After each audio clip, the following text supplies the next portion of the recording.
Sir नमस्कार। शाबाश। अयोध्या ने आपको मैसेज भेजा। अयोध्या ने राम भगवान। मेरा व्यवस्था का सवाल है।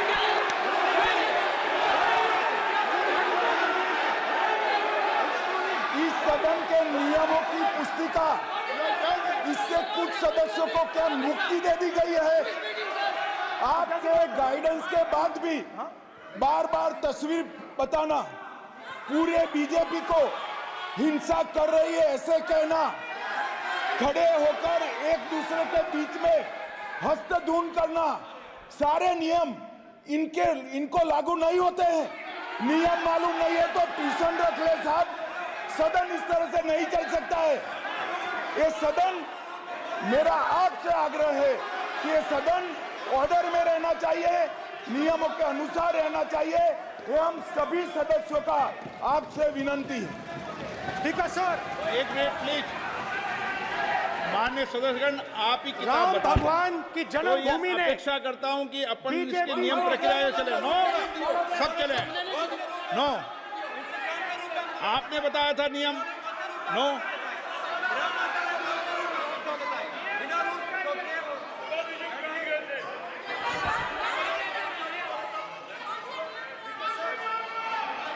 माइक दीजिए सर। हाँ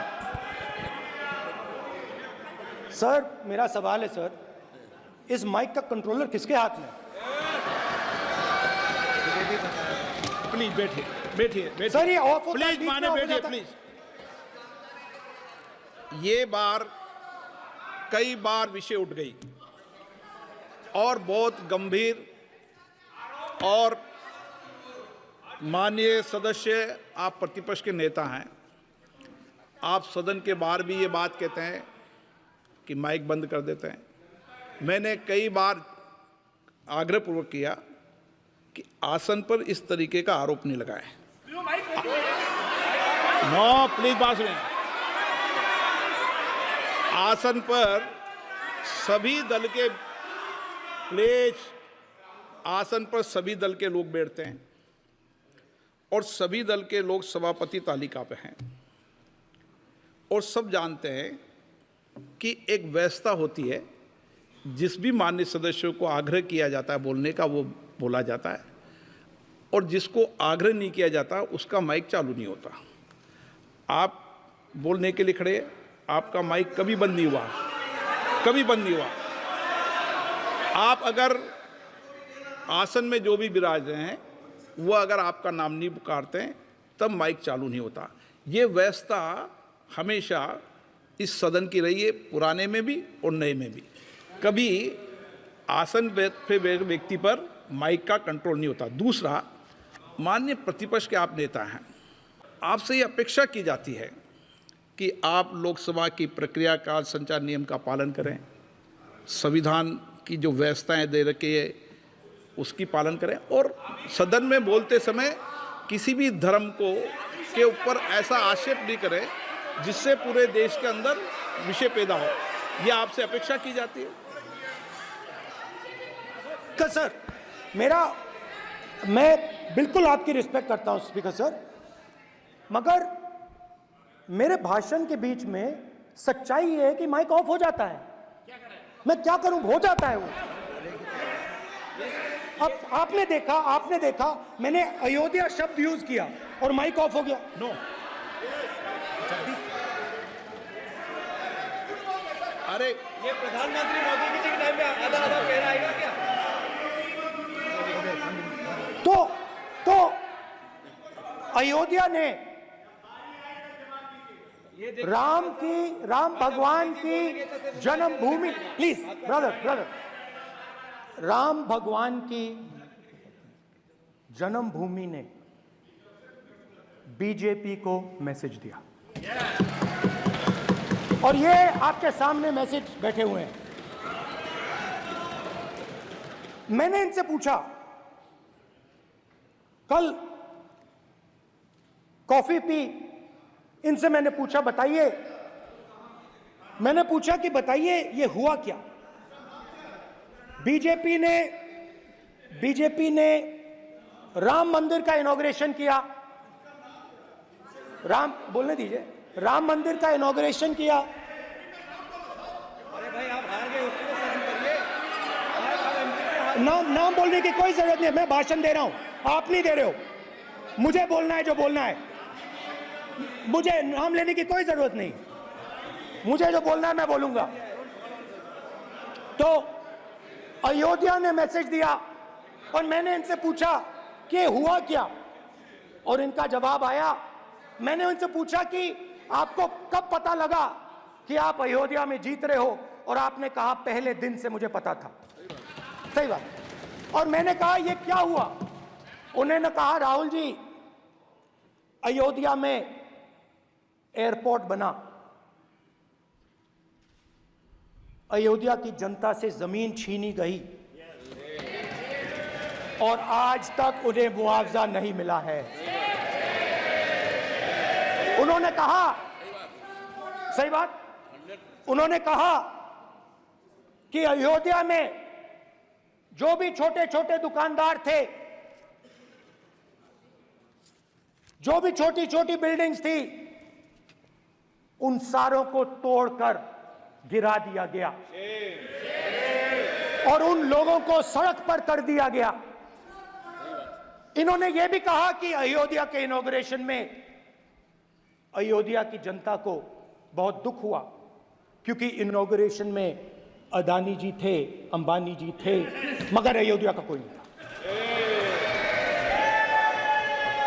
और ये कारण था कि अयोध्या की जनता में, उनके दिल में नरेंद्र मोदी जी ने भय डाल दिया। उनकी जमीन ले ली, उनके घर गिरा दिए, और फिर अयोध्या के गरीब लोगों को, किसानों को, मजदूरों को मंदिर के इनॉग्रेशन तक नहीं जाने दिया। मंदिर के इनॉग्रेशन छोड़ो, उसके बाहर भी नहीं जाने दिया। और इसीलिए अयोध्या की जनता ने सही मैसेज भेजा। अच्छा, इन्होंने मुझे एक और बात बोली, 3 बार इन्होंने कहा कि 3 बार नरेंद्र मोदी ने टेस्ट किया, 2 बार क्या मैं अयोध्या से लड़ जाऊं, और सर्वेयर्स ने कहा अयोध्या में मत लड़ जाना, अयोध्या में मत लड़ जाना, अयोध्या की जनता हरा देगी। और इसीलिए प्रधानमंत्री वाराणसी गए और वहां बच के निकले।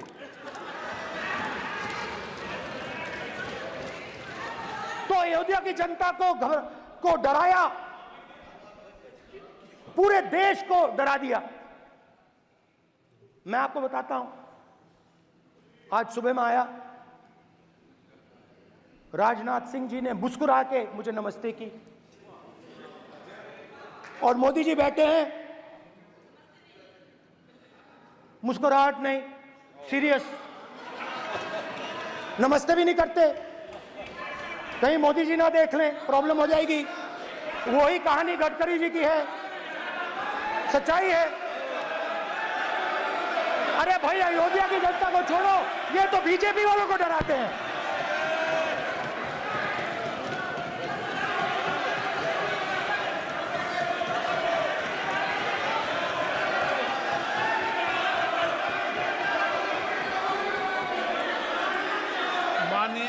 सर क्या है? माननीय प्रतिपक्ष के नेता, एक मिनट,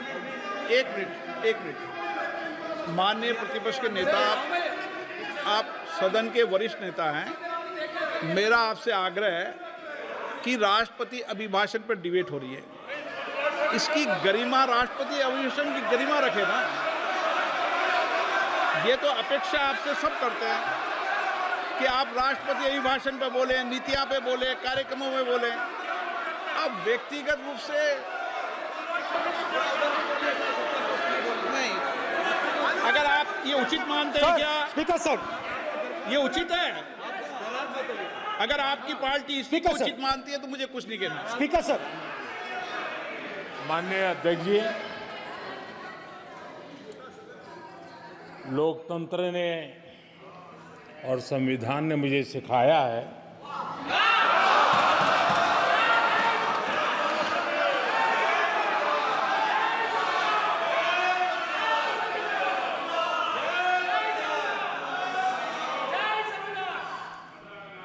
कि मुझे विपक्ष के नेता को गंभीरता से लेना चाहिए।